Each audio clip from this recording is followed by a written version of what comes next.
بسم اللہ الرحمن الرحیم۔ میرے عزیز دوستو، آپ سب کو ناگ ٹی وی 4 پر خوش آمدید۔ میرے عزیز دوستو، مدینہ کی اسلامی ریاست ہمارے چھوڑ کر پوری امت مسلمہ کے لیے ایک رول ماڈل اور آئیڈیل ہے، مگر محض نعروں سے وہ وجود میں نہیں آ سکتی۔ اس کے لیے سب سے پہلے ایمان اور عمل لازمی ہے۔ مدینہ کی ریاست نبی کریم صلی اللہ علیہ وآلہ وسلم کی وفات کے بعد حضرت ابوبکر رضی اللہ تعالیٰ عنہ کا انتخاب یوں اس طرح ہوا کہ پوری امت مسلمہ نے ان کے ہاتھ پر بیعت کی، اور اسی طرح چاروں خلفائے راشدین لوگوں کی آزادانہ رائے اور بیعت سے اس منصب پر فائز ہوئے۔ سب سے پہلے ہم ذکر کرتے ہیں حضرت ابوبکر صدیق رضی اللہ تعالیٰ عنہ نے منتخب ہونے کے بعد جو پہلا خطاب کیا وہ اتنا جامع اور ایمان فروز ہے کہ اسلامی ریاست کا بہترین منشور کہہ سکتے ہیں۔ آپ رضی اللہ تعالیٰ عنہ نے فرمایا، باخدا میں نے کبھی اس منصب کی تمنا نہ کی، اب تم لوگوں نے مجھ پر یہ بوجھ ڈال دیا ہے تو یہ جان لو تم میں جو کمزور ہوگا وہ میرے نزدیک ایک پاورفل طاقتور ہوگا، جب تک میں اس کے حقوق اسے نہ دلا سکوں، اور تم میں سے جو طاقتور ہے وہ میرے نزدیک ایک کمزور ہے، جب تک میں اس سے وہ حقوق آپ کو واپس نہ لے کر دوں جو اس نے ناجائز طور پر دبا رکھے ہیں۔ میں اگر قرآن و سنت کے مطابق حکم دوں تو میری اطاعت کرو، اگر میں اس سے ہٹ کر کوئی حکم دوں تو مجھے سیدھا کر دو۔ یہ ریاست مدینہ کے پہلے خلیفہ حضرت ابوبکر صدیق رضی اللہ تعالیٰ عنہ کے پہلے خطاب سے یہ محسوس ہوتا ہے ریاست مدینہ کیسی ہونی چاہیے۔ پھر ان کے بعد حضرت عمر رضی اللہ تعالیٰ عنہ خلیفہ بنے تو آپ نے ہمیشہ اپنے آپ کو محاسبے کے لیے پیش کیا۔ جب ایک موقع پر کچھ لوگوں نے یہ کہا، اے امیر المومنین، آپ کا کرتا ایک چادر سے نہیں بن سکتا، حالانکہ آپ کو مال غنیمت میں ایک شخص کو ایک چادر ملی تھی، گویا آپ نے ایک کی بجائے 2 چادریں لیں۔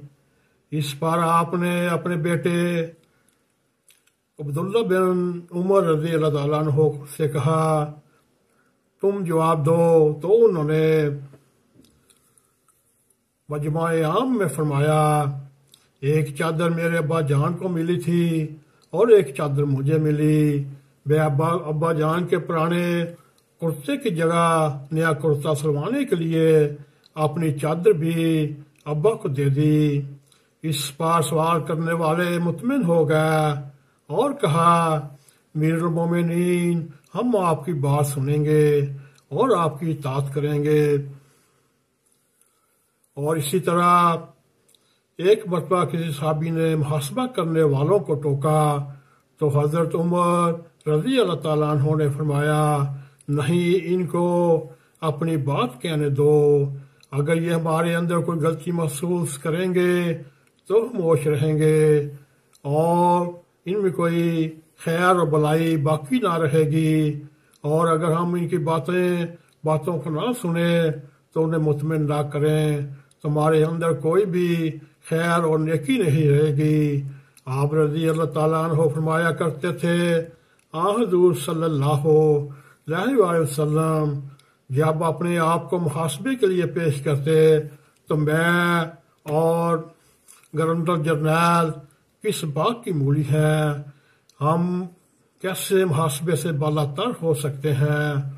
میرے دوستو، یہ تھے ریاست مدینہ کے کردار، اور اسی طرح عدل و انصاف کے اس نظام کی وجہ سے حضرت عثمان غنی رضی اللہ تعالیٰ عنہ کے دور میں اسلامی ریاست مغربی افریقہ میں یورپ کے ساحلوں تک، ایشیا کے بیشتر حصوں، ہند و چین کی سرحدوں تک وسیع ہو چکی۔ حضرت ابوبکر صدیق رضی اللہ تعالیٰ عنہ، حضرت عمر فاروق رضی اللہ تعالیٰ عنہ، حضرت عثمان رضی اللہ تعالیٰ عنہ تینوں خلافت سے پہلے تجارت اور کاروبار کرتے تھے، مگر تینوں خلفائے راشدین نے اپنی دور خلافت کے درمیان کوئی کاروبار نہیں کیا۔ پہلے، دوسرے اور چوتھے خلفائے راشدین بقدر کفالت مالیات زیادہ وصول کرتے، جبکہ تیسرے خلیفہ حضرت عثمان رضی اللہ تعالیٰ عنہ نے مالیات یا بیت المال سے کچھ بھی وصول نہ کیا۔ آپ رضی اللہ تعالیٰ عنہ تمام صحابہ کرام میں سب سے زیادہ متمول تھے، اللہ کے راستے میں بے درے خرچ کرتے۔ غزوہ تبوک کے موقع پر آپ رضی اللہ تعالیٰ عنہ نے کئی سو اونٹ، ماؤ، ساز و سامان مجاہدین کے لیے پیش کیے۔ مدینہ میں پانی، میٹھے پانی کا کنواں بارروما ایک یہودی کی ملکیت تھی، وہ مہنگے داموں پانی فروخت کرتا۔ حضرت صلی اللہ علیہ وآلہ وسلم نے کہا، کیا ہی اچھا ہو اللہ کا کوئی بندہ یہ کنواں خرید کر وقف کر دے۔ حضرت عثمان رضی اللہ تعالیٰ عنہ نے یہودی کی منہ مانگی قیمت پر کنواں خرید کر مخلوق خدا کے لیے وقف کر دیا۔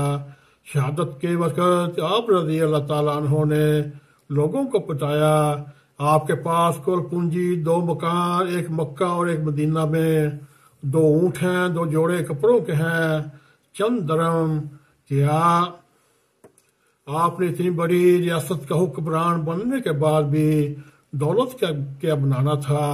ساری دولت اس عرصے میں فلاحی کاموں میں خرچ کر دی۔ میرے دوستو، اسلام نے ہر شعبہ زندگی کی طرح معاشیت کی پالیسی بھی بہت واضح انداز میں کی۔ اللہ تعالیٰ سورہ الحشر میں فرماتا ہے، دولت تمہارے مالدار لوگوں ہی کے اندر نہیں ہونی چاہیے۔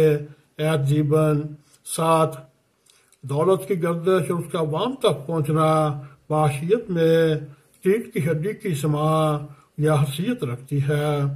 صحیح بخاری کتاب الزکوٰۃ میں ایک حدیث آتی ہے، حضرت عبداللہ بن عباس کی رضی اللہ تعالیٰ عنہ کی زبانی روایت ہے، جس کے مطابق حضرت صلی اللہ علیہ وآلہ وسلم نے فرمایا، اسلامی ریاست کی معاشی پالیسی یہ ہے، امراء سے پیسہ لیا جائے اور